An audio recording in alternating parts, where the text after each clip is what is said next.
the #1 long-form writer that helps SEOs outrank competition at the click of a button using real-time research and NLP.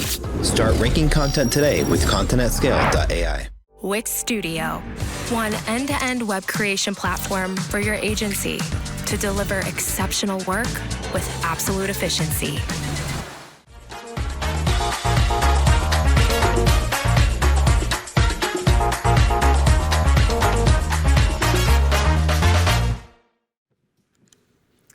We really need some new PR ideas by tomorrow. This is every PR's absolute nightmare. Whether it's for a new biz pitch for a new client, or whether it's for a client that you really needed some results for last week, this is how I respond, usually this one. Coming up with a unique PR idea is really, really hard, but coming up with one on demand is basically impossible. I'm Katie, I'm PR Director and co-founder at Bottled Imagination, and today I'm going to talk to you about how to nail your PR ideation and think beyond the first idea. So we launched the agency about a year ago. We hung our hat on being creative, so we launched with like a Netflix-style spoof video. Watch it if you haven't already. So we kind of can't really fuck it up because we talk about creativity all the time, and if we get it wrong, that's kind of our whole proposition in the bin. So as an agency, we really concentrate on strategy and ideas, and we really believe if you put the focus on this bit, it just makes this bit a whole load easier, so the creative execution and the measurement. So the situation in PR world, creativity is being stifled left, right, and center for a few different reasons. So KPIs, agencies are battling each other at the moment, a bit of like a link off, like trying to get the clients so the KPIs are going higher and higher and higher to the point they're a bit like ridiculous now. So people are kind of throwing stuff at the wall, just desperate for results. More competition, digital PR's boomed, so there's more agencies than ever trying to get those important links, meaning it's harder to get cut through. There's less journalists, so we're really trying to get that attention in their inbox. And internal pressures, client meetings, other meetings, like 100 meetings, you've always got something else to do, and sometimes ideation doesn't really become a focus. I'm a PR, so I wouldn't be doing my job if I didn't reveal some shocking stats. I'm not going to say revealed before every single one, though. I spoke to digital PR Twitter. I found out that 52% of PRs spend less than 2 hours on campaign ideation. I thought this was absolutely wild. Sometimes we spend like 2 weeks on an idea, so I actually thought maybe they'd not understood the question because it was just so little. So it's kind of concerning. 70% of PRs feel they don't have enough time for ideation, which suggests to me it's not really a priority, and there's actually such a focus on execution and outreach and getting in front of them journalists. Actually, you need to like calm down and just actually look at your ideas and whether those are actually going to work. More than half of PRs don't have enough support or training with ideation. So I think this kind of comes down to spending time with, especially juniors, talking to them about what they understand it to be a good idea and actually listening to them whether they need that training on how to actually come up with that good idea. And 70% of PRs spend more time on campaign ideation over on campaign execution over ideation and strategy. So again, just pushing out that outreach rather than actually stopping and thinking, what are we actually doing? I also asked PR Twitter whether they prefer to come up with ideas, solo idea gen, so just like sitting by themselves and doing some research, or sitting in a brainstorm. As you can see, it's pretty split there, which means more than half of PRs are in brainstorms they really don't want to be in. They don't work well in them. They're not the most creative in that environment. So it's really important to talk to your staff and work out how actually they do come up with ideas the best, because actually it might not be a brainstorm. We've started doing like a briefing session a week before the brainstorm, so people have that time to actually sit and like learn about the client and what they want to do, and then we can kind of contribute into a brainstorm. And again, remember this, strategy and ideas, we're really going to focus here to make this bit easier. So who should actually be involved in ideation? I think this is really interesting because obviously it's easy just to get everybody involved, but we have kind of identified 4 people that really should be in every kind of ideation. So you've got your campaign owner, so this person decides on the best idea and protects it throughout. So they ensure that the idea that it was originally pitched is the one that then you end up executing, and it's not been watered down, it's still got the PR hook, and they really protect that idea throughout. You've got the voice of the client and the brand, so that person really knows the client inside out, and they can say, this is off-brand, the client's not going to sign this off, and they kind of are the voice of the client or the brand.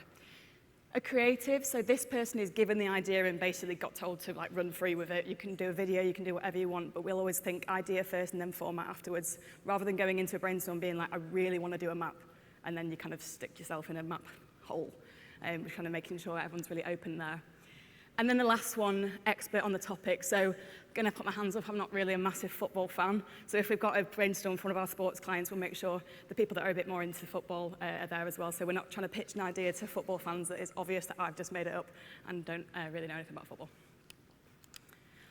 And ideation should be ongoing. So it doesn't really make sense to just do one ideation session and then that's it for a year. So I'd really recommend learning kind of in like this cycle. So doing your initial ideation, doing your execution, learning from it, what went well, what didn't. Also, I think you get to know the client and the brand a lot more in that circle as well. So then you can kind of improve your ideation, make sure your ideas really are something that is on brand, your client's happy, and you're getting the results you want as well. So some quick fire tips before I move a bit deeper. So carve out distraction-free time. This is me telling you to sit down, scroll on TikTok. Honestly, do it. Turn your Slack off, turn your emails off, and just scroll on TikTok. If someone tells you off to say, I told you to do it. This is where we get loads of PR ideas, but whether it is reading newspapers, reading magazines, whatever it is, that consuming content is where you're going to come up with ideas. And it's really hard when you're getting like Slack messages and you've got notifications going all over the place. And so really carve out that time for ideation. Avoid perfection paralysis. I'm really, really bad for this, so I'll just be absolutely silent in a brainstorm rather than contributing because I want to make sure my idea is absolutely bang on, and if it isn't, I'll just not say. And I find this a lot with the junior staff as well. So I really try and encourage the team just to contribute, whether it is an idea that you perhaps don't think is quite right. Somebody else might hear that and then turn it into something bigger. So don't be afraid to not be perfect. Think idea then format. I've kind of touched on this already, but always think idea and then how can we best show that data, or how can we best be creative with that idea, rather than just thinking we definitely want to do this infographic and then kind of trying to work out the idea from them. It doesn't really make sense. And budgets shouldn't limit creativity. I've done some of my most successful campaigns with a really small budget. It's just about using your imagination, thinking a bit outside the box and just kind of not saying no, thinking how can we do this rather than we can't do this. So let's talk more about how. So research is so important. I think quite often we'll go into a brainstorm completely blind of what we're actually going in for, and we haven't researched the client, and it's really, really important. So I'm just going to run through a few things here. So we always start with a theme analysis, and this looks like this kind of graph here. So up the side there, we've got off-brand and on-brand, and then we've got low press interest and high press interest. So off-brand and on-brand makes sense. Low press interest, high press interest means that up here there'll be loads of articles about the topic, and over here they'll be very minimal. The dream is up here, so mega, mega on-brand and mega, mega press interest. It's quite difficult to think of something unique that's not been done before that's up here. Here's probably a bit more realistic, so still very on-brand and still being spoken about a lot in the press. Here's not really a deal breaker, it's just a challenge. If the press don't really talk about it, but you know it's something that is really, really of interest, then we can kind of give it a go. We can hope for the best. So for example, you're a travel brand looking to do some PR. So we'll start analysing themes. We use a tool called BuzzSumo quite a lot, and we'll start picking out themes that we think are on brand and of interest to the client or the brand, and start plotting them on that graph so we can kind of work out where we want to focus our ideation a bit more. So here we can see, like, for example, for best beaches, there's been 21,000 articles published about that in the last year, so we know it's really high press interest. We can see seasonality, again, with beaches, pretty obvious it's going to be in the summer. And then we'll start plotting them on this. So we kind of can see here, say, high press interest, on-brand, TikTok travel hacks makes sense. But on the other hand, off-brand, skincare and holiday, there's loads of articles about it, but it's not really anything to do with a travel brand. You know, it'd be more like a skincare brand. So we'll keep doing this until we get to the point that the topics are kind of too far removed, like you've gone completely like over here. But we don't want off-brand campaigns. We just want to think 1 or 2 steps removed from the core topic. So, for example, instead of like how to use protein powder, we might have TikTok nutritionist fact or fiction. Instead of the best PC for gaming, we might have the most recreated recipe from The Sims, which is goopy carbonara, if you wanted to know. And then we want to look at what does your target publication cover. So, for example, we've got a nutrition and protein client. They might want to be on Vogue, Stylist, Women's Health, and these are the sort of topics that they want to cover. So we can approach this from 2 different ways here. Publication first. So we'll deep dive into the publication. What do they talk about? What are the most engaged with articles that they publish? So here you can see for Women's Health. Basically, if it's not got a celebrity in it, it's not going to get engaged with, or maybe a dog. Then we can flip that round, so nutrition, so we can type in the topic, and then we can work out what domains cover stories like this the most. So you can see here there's a few nationals, Daily Mail, BBC Express. So we know it's going to be picked up or going to be of interest to a national paper as well.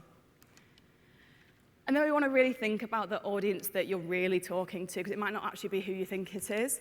So your PR campaigns are going to be consumed by your brand's audience, and they actually might not be really that excited about the product that you're pushing. For example, if your brand is in a niche that's got a really passionate audience, so let's say travel or like an airline brand, do they really care about the aeroplane itself? Probably not. So we want to be thinking more about destinations, so the dream holiday and the experience that you have on holiday, rather than like what that weird noise is on the plane when you're taking off. We want to be kind of concentrating over here. So I want to introduce a concept to you called the obvious versus the imaginative. So I'm just going to go through a few here. So say you've got a TV or film client. You can't tell me that if you've got a link KPI, you've not considered like every state's favorite Simpsons character. It's probably come to you. But that would be the obvious idea. So we want to go a step further and actually think about what the audience of this kind of brand wants to look at. And it's always things like intricacies in the TV shows, something that actually like, say like one of the publications around this might want to talk about. So let's maybe go a bit deeper, like Duff beer. So something that the fans might want to read about. For football, so the obvious would be World Cup kit colours, everyone's favourite World Cup kit colour. Imaginative, retro kits is a huge talking point with people spending hundreds of pounds on their favourite retro kit. So we can kind of go into what the fans are actually interested in here and kind of think of a story around that. Or the obvious, do people prefer PlayStation or Xbox? Instead, we think about something like games remastered. And social is an absolute goldmine for this. I know I keep saying just sit and scroll on social. I do actually do some work. Here, Gaming Bible, we looked at their Facebook feed. We can see they always talk about remasters. So when the fans talk about it, we see that if the fans and if the followers of the page are really talking about something, there's actually usually like quite a lot of campaign ideas within that feed. So this is Reddit as well, people talking about game remasters. Gaming Bible, I kid you not, write this article probably every week about the Simpsons Hit and Run remaster. They love it, and there's always hundreds and hundreds of comments. And you could just make a campaign out of the comment section, which is what I did at a previous agency. So we looked at the most in-demand remaster right now, and this landed at some press that we were really happy with. And this was just literally from sitting and scrolling in a Target Publications social feed, seeing what people are talking about, and then making it into a campaign. So let me give you another example of what I mean. So we're going to talk gambling. Gambling responsible campaigns are always pretty samey. It's usually like a face-to-camera video. It's usually gamble responsibly. It can kind of feel like quite a tick-box exercise. So it can be we don't really see anything different. So step up Jordan Rees. I don't think I need to introduce him. Everyone knows him. He is one of the most prolific strikers in the game. Last year, everyone was talking about his 10-to-1 chance of making the England World Cup. It was all over social. All the fans were talking about it, saying things like, of course Southgate won't get him. This is why England won't win, overhype average to bad players. Everyone was talking about Jordan Rees. So much so that actually 5,000 people went through to place a bet on Jordan Rees being in the England squad. The only thing is, though, he's not even real. We completely made him up. We hired a model, we bought a kit, we did a photo shoot. We realized when this guy came, he'd actually not modeled or played football before, so that was a bit of a challenging day. We then used the traffic, so 500 people tried to bet on a completely made-up player as a press hook, and we also accompanied this with a survey. And I think we found out something like 70% of people place bets on people they've never even researched, which is quite worrying. But we made this into a press story. Most gambling campaigns are basically the same. We wanted to do something a bit different, so we pushed this, got 1 million reach on social, 5,000 page views in national press as well. So we just wanted to think a bit differently, a bit out of the box, and use our imagination. But what about for a B2B brand? These are notoriously a bit more challenging to think of something a bit more interesting. It's been literally impossible to avoid talking about AI. It's everywhere. I'm sure everyone's mentioned it today. We could have just done a campaign where we got Midjourney to reimagine something in the style of something, or we used ChatGPT to write something. But that's the obvious, and we want to do the imaginative. So meet Amy. Amy was our digital marketing manager for a week. We interviewed ChatGPT and Google Bard for a role at Bottled Imagination, asking them the most our normal questions that we'd recruit somebody with. Came up with a nice response. Something she was really good at. She was really, really, really fast at replying to Slack messages. She was quite good at pulling data quickly. Reactive PR, absolute no, because she only had data available up to 2021, so couldn't really use her for that.